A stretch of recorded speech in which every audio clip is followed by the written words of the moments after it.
Overlapping keyframes are the secret sauce to professional-looking animations, but using them in 3D dimensions in After Effects is a bit tricky. In this video, we're going to cover the whole thing together as easy as it gets, and by the end, your animation will go from this to this. This works with any 3D model or 3D object in After Effects. But before we jump into 3D space, let's learn the basic principle of overlapping keyframes in 2D dimensions. So, if you're new to After Effects, chances are you animate like this. You place one keyframe for the starting position, then you move forward on the timeline and place another keyframe for the ending position. And here's the thing, when you want the object to move again, you simply move further up the timeline and place another keyframe for the third position.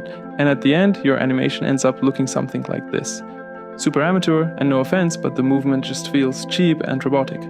And if you want to be a professional editor, trust me, you're gonna need this technique. For a better demonstration, let's name these position points. Point A, point B, and point C. So what we have right now is one object moving from point A to point B, and only when that movement is completely finished does it start moving from point B to point C.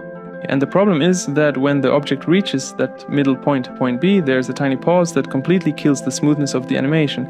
Even though that pause might only last a few frames, our eyes can feel it. And that's exactly what makes an animation feel stiff and unprofessional. Now it's time to do it the professional way. So, back to the tutorial. For the first movement, we're going to do exactly the same thing. We'll create one keyframe for point A, move forward on the timeline, and then move the object to point B to create our second keyframe. Now here's where the magic happens. Instead of creating the next movement directly on the object itself, we're going to create a null layer and parent the object to that null layer. Now that we've done that, whatever the null layer does, the object will do as well. And that means we can start creating the second movement using the null layer instead of the object itself.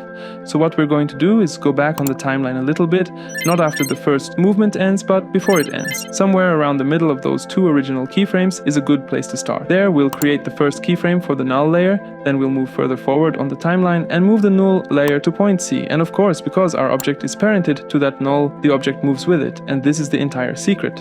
With this method, there's no pause at point B anymore, because the second movement actually starts before the first movement has completely finished. That way, when the object reaches point B, it's already moving toward point C. Now let's put both animations side by side and you'll immediately be able to feel the difference. Everything flows together instead of happening one movement at a time. And the best part is you can repeat this process again, again, and again, using additional null layers to create more and more overlapping movements. Now it's time to get this technique into 3D dimensions. So let's say you have a 3D model in After Effects and you want to create a movement from point A to point B and then point C. You'll also want the 3D object to be floating and rotating as it moves very smoothly, just like this. The first part is very similar to what we did in 2D dimensions. On the first frame of the animation, create 4 keyframes for position, X rotation, Y rotation, and Z rotation. Just like me, move forward on the timeline, change the position of the 3D object to point B, and also rotate the object however you like at point B. As you can probably guess, we're going to create a null layer. But here's where things get different. You can't just parent your object to the null yet. First, make your null layer 3D, just like this. Now pay attention, select all the keyframes you created for your 3D object at point B and copy them. Go back on the timeline to the middle of the first movement and paste all of those keyframes onto your 3D null layer. Only then is it time to parent your 3D object to the null. From here on out, it's the same as before.